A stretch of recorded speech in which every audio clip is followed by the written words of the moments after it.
السلام علیکم ورحمۃ اللہ وبرکاتہ نحمده ونصلی علی رسوله الکریم اما بعد فاعوذ باللہ من الشیطان الرجیم بسم اللہ الرحمن الرحیم۔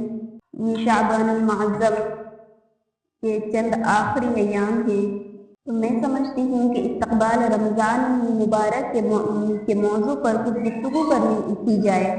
حدیث شریف میں سیدنا حضرت سلمان فارسی رضی اللہ تعالیٰ عنہ اس روایت کے راوی ہیں کہ اللہ کے رسول شعبان المعظم کے آخری تاریخ میں رمضان المبارک کی اہمیت پر ایک خطبہ ارشاد فرماتے تھے، جس میں پیغمبر علیہ السلام رمضان المبارک کے فضائل، رمضان المبارک کے خصوصیات، رمضان المبارک کی اہمیت پر کچھ ارشادات فرماتے تھے۔ لوگ رمضان المبارک کے احترام اور عظمت کو سمجھ سکیں اور آنے والے اس عظیم مہمان کی قدر اس مناسبت سے کریں جو اس کا مقام اور مرتبہ ہے۔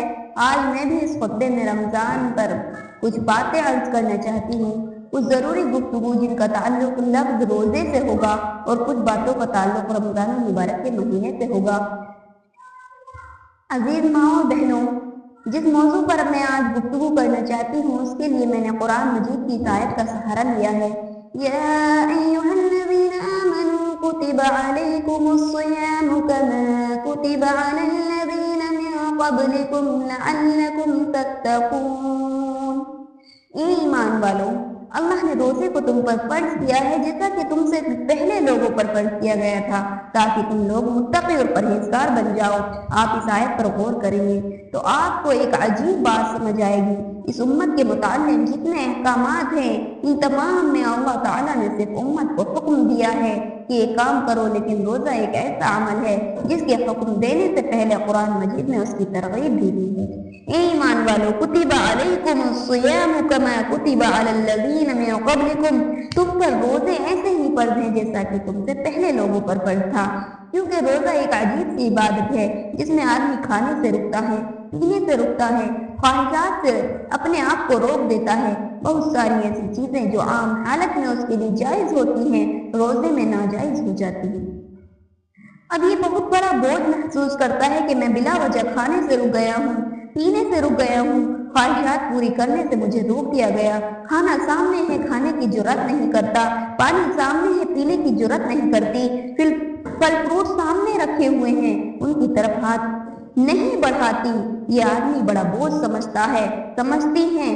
اللہ نے ترغیباً فرمایا کما کتب علی الذین من قبلکم، اے ایمان والو، جس روزے کی فرضیت کو تم محسوس کر رہے ہو کہ صبح سے لے کر شام تک پورا دن کھانے پینے سے خواہشات نفسانیہ سے رکے ہوئے ہو، تم پر صرف فرض نہیں، تم سے پہلے امت پر بھی فرض تھا۔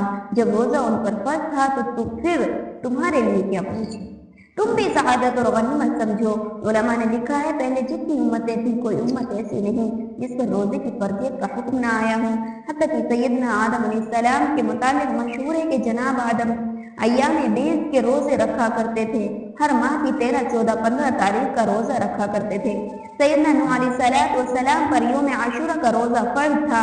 سیدنا داؤد علیہ السلام کے متعلق کتاب میں ملتا ہے کہ تورات کے تواتر کے ساتھ اس انداز سے روزہ رکھتے تھے، ایک دن روزہ رکھتے، ایک دن افطار کرتے۔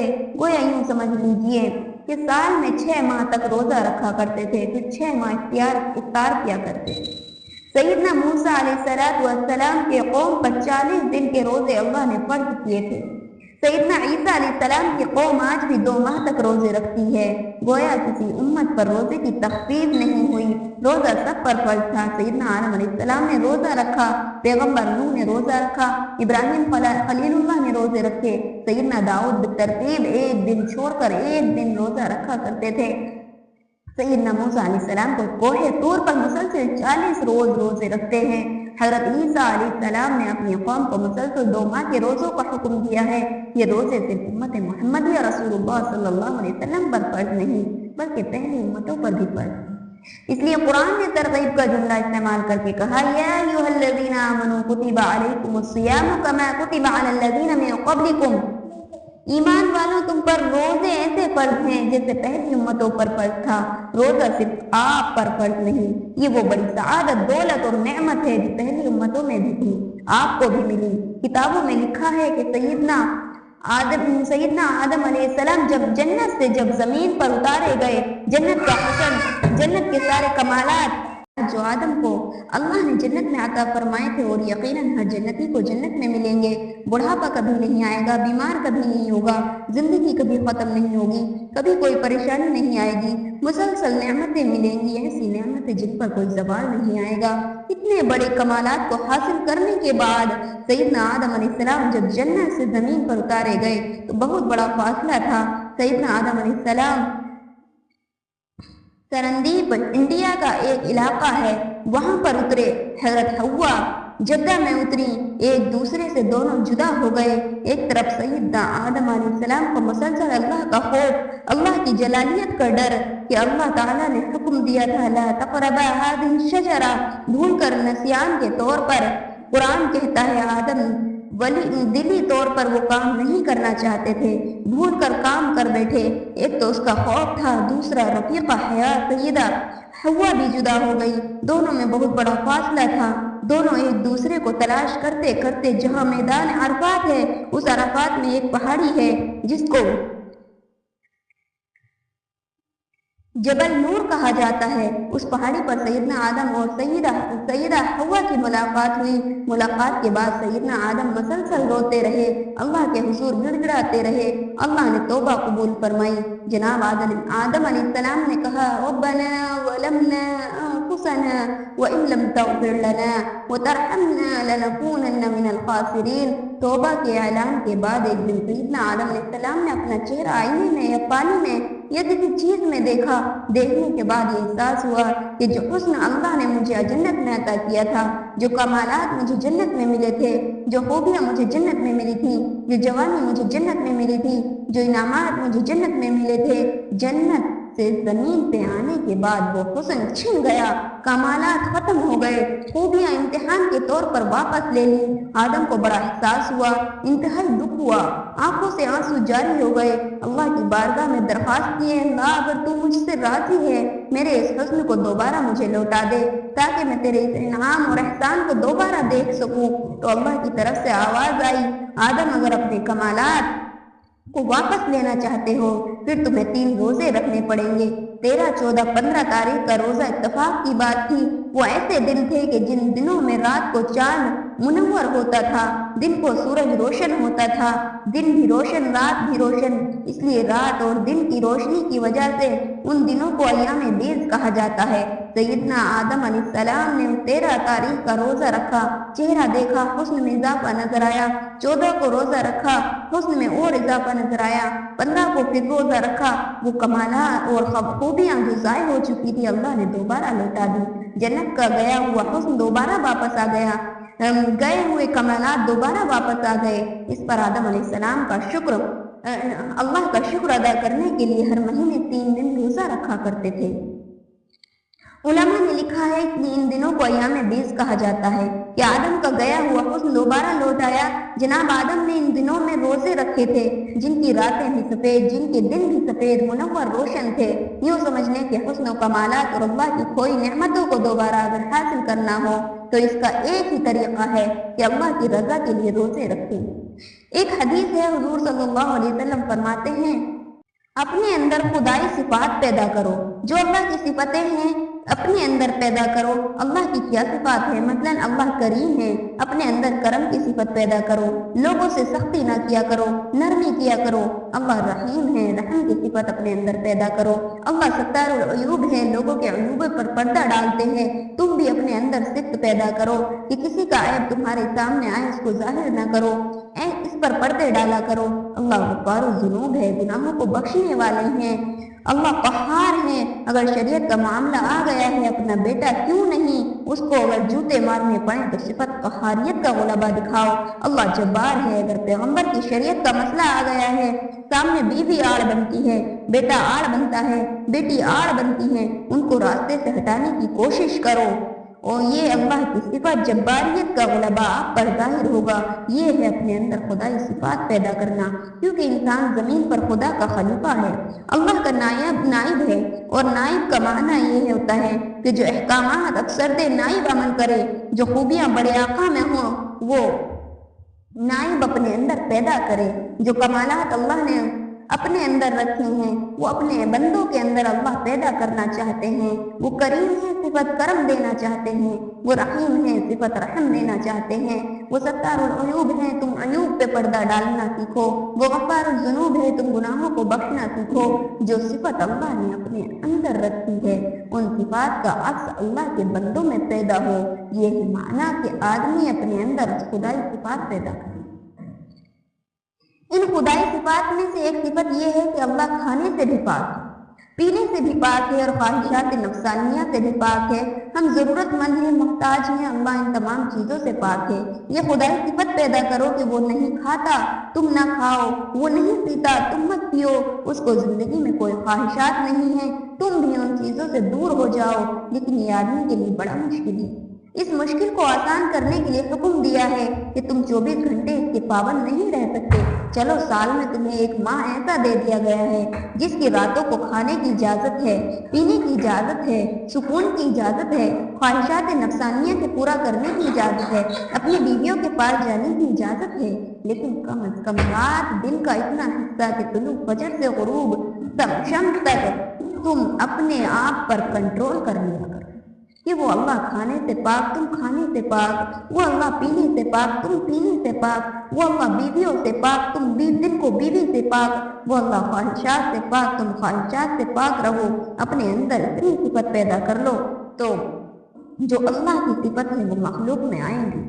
वो बंदे जो अपने अंदर खुदाई सिफात पैदा करते हैं अल्लाह ताला फिर उन पर इनामात की बारिशें बरसाना शुरू कर देते हैं। इस सिफत को पैदा करने का नाम रोज़ा है। गौर करना, बाकी जितनी इबादत है उनमें अल्लाह की सिफात का इजहार नहीं होता। मतलब नमाज है, आप उसमें रुकू करते हैं, ये रुकू करना अल्लाह की सिफत नहीं, इसलिए कि खुदा तो झुकने से पाक है। आप सजदा करते हैं, ये अल्लाह की सिफत नहीं, अल्लाह ताला सजदा करने से पाक है। आप हज और उम्रा के लिए काबतुल्लाह पर जाते हैं, तवाफ करते हैं, आप मुंतजिम पर चिमट कर दुआएं मांगते हैं, ये इबादत जरूर है, अल्लाह की सिफत नहीं। रोज़ा एक ऐसी इबादत है जिससे बंदे के अंदर खुदाई सिफात पैदा होती है। अपने अंदर खुदाई सिफात पैदा करो। या अय्युहल्लज़ीना आमनू कुतिबा अलैकुमुस्सियामु कमा कुतिबा अलल्लज़ीना मिन क़ब्लिकुम, ये ईमान वालों तुम पर रोज़ा ऐसे फर्ज है जैसे तुमसे पहली उम्मतों पर फर्ज था। लअल्लकुम तत्तक़ून का माना क्या है, जरा गौर करना। तक़वा का ज़ाहिरी माना है परहेजगारी और उसका एक आम माना है गुनाहों से बचना है, लेकिन एक है गुनाह से बचना। बाएं माना है कि एक शख्स को गुनाह का मौका नहीं मिला और वो अपने आप को मुत्तकी कहे कि मैंने कभी ऐसा काम नहीं किया, ये कोई कमाल की बात नहीं। मसलन ये कि ऐसा आदमी जिसमें मर्दानगी की कुव्वत ही नहीं, वो मर्द है ही नहीं, उसमें ताकत ही नहीं, वो कहे कि मैंने कभी किसी औरत को नहीं देखा, मेरे अंदर कभी ख्वाहिश पैदा नहीं हुई, मैं बड़ा मुत्तकी आदमी हूँ, उसने कोई कमाल नहीं किया, इसलिए कि उसके अंदर ताकत ही नहीं। एक छोटा बच्चा ये कहे कि मैं बड़ा नेक आदमी हूँ, देखो मैंने तकवा इख्तियार किया हुआ है, मैं बच्चा हूँ, समझदार हूँ, लेकिन मैंने शादी नहीं की, मैंने अपने आप पे कितना कंट्रोल किया हुआ है। आप कहेंगे ये 8-10 साल का बच्चा है, इसके अंदर तो शादी वाली सिफत ही नहीं, वो खूबी ही नहीं जिस पर शादी जरूरी होती है। एक जवान हो, पहलवान हो, ताकतवर हो, हिम्मत वाला हो, हौसले वाला हो, फिर उस पर हुस्न हो, जवानी हो, शबाब हो, कमालात हो और खूबियाँ हो, और फिर ऐसे माशरे में जहाँ बुराइयाँ आम होती हो, ऐसे माशरे में हो जहाँ हर चीज़ उसको मैसर और करें। ये बात आसानी के साथ समझ आ सकती है कि एक शख्स के सामने खाना रखा है, खाने की ताकत मौजूद है, खाए तो पूछने वाला कोई नहीं, रोकने वाला कोई नहीं, खा नहीं रहा, पानी पी नहीं रहा, सामने आला किस्म के फ्रूट रखे हुए हैं, उनको खाने के लिए तैयार नहीं, बीवी अपने ही दरमियान में मौजूद है, कोई वास्ता नहीं, कोई हिजाब नहीं, इकट्ठे बैठे हैं, लेकिन ये इसको हाथ नहीं लगाता, उसके करीब नहीं जाता, हालांकि रुकावट कोई नहीं है, पाबंदी इस पर नहीं है, सिर्फ एक ही रुकावट है कि अल्लाह का हुक्म है तुलू फजर से गुरूब शम्स तक तब तुमने खाना नहीं खाना, पानी नहीं पीना, ख्वाहिशात नफ्सानिया को पूरा नहीं करना। आप खाना खा रहे थे, जो ही सहरी का वक्त खत्म हुआ आपने खाना छोड़ दिया है, चीज सामने रखी है जुबान से नहीं लगाते, पानी सामने रखा है घूंट पीने के लिए तैयार नहीं, دودھ سامنے رکھا ہے، پینے کے لیے تیار نہیں، بیوی سامنے بیٹھی ہے، آپ اس سے تعلقات بالکل منقطع کر چکے ہیں، پورا دن یہ منظر رہا ہے، شام کو افطاری کے وقت دسترخوان لگ جاتا ہے، اعلیٰ قسم کی نعمتیں سامنے آ جاتی ہیں، اعلیٰ قسم کی چیزیں لے کر آئے ہوئے بچے سامنے بیٹھے جاتے ہیں، بچہ اٹھا کر کھا رہا ہے، کہتا ہے ابو آپ بھی لے لیں، امی آپ بھی کھا لیں، وہ کہتے ہیں نہیں بیٹے ابھی تھوڑی دیر رک جاؤ، انتظار کر رہے ہیں، امی ابا کس کا انتظار ہے؟ کہا اللہ کے حکم کا انتظار ہے، نہ کوئی ہاتھ کو روکنے والا ہے، نہ زبان کو روکنے والا ہے، دل میں اللہ کی حضوری کا ایک تصور موجود ہے جس کا نام تقویٰ ہے، کہ جب تک سورج غروب نہیں ہوتا وہ ہمیں اجازت نہیں دیتا اس وقت تک ہاتھ نہیں بڑھے گا، یہ سب کچھ سامنے ہے، کوئی چیز روکنے والی نہیں، اب جو چیز تمہیں روک رہی ہے اس کا نام تقویٰ ہے، لعلکم تتقون، تاکہ تم لوگ متقی بن جاؤ۔ یہ تقویٰ اللہ کی ذات کا تصور ہے۔ توجہ کرے ساری عبادت اپنی جگہ پر عظیم ہے، لیکن روزے میں جو اللہ کا تصور ہو سکتا ہے دنیا کی کسی عبادت میں نہیں۔ اللہ کی ذات کا تصور، جس وقت کوئی چیز آپ کے سامنے آئے فوراً خیال آتا ہے میرا روزہ ہے، بھائی کوئی دیکھ تو نہیں رہا، فوراً آدمی کو خیال آتا ہے اللہ کو دیکھ رہا ہے، بندے مجھے نہیں دیکھ رہے، میرا مولا تو مجھے دیکھ رہا ہے، تنہا آپ جنگل میں ہیں، کوئی شخص آپ کے ساتھ نہیں، شدت کی گرمی ہے، تڑپاتی ہوئی دھوپ ہے، اس وقت آپ کے سامنے ٹھنڈا شربت آ جاتا ہے، کوئی روکنے والا نہیں، آپ اس لیے نہیں پیتے کہ اللہ تو دیکھ رہا ہے۔ یہ اللہ کی ذات کا تصور صرف روزے میں ہی اور کسی عبادت میں نہیں آ سکتا، باقی عبادات بھی اپنی جگہ قابل قدر ہیں۔ ایمان والو، اللہ نے تم پر روزے کو فرض کیا ہے جیسا کہ تم سے پہلے لوگوں پر فرض تھا، لعلکم تتقون، تاکہ تم لوگ تقوی اختیار کرو، متقی اور پرہیزگار بن جاؤ۔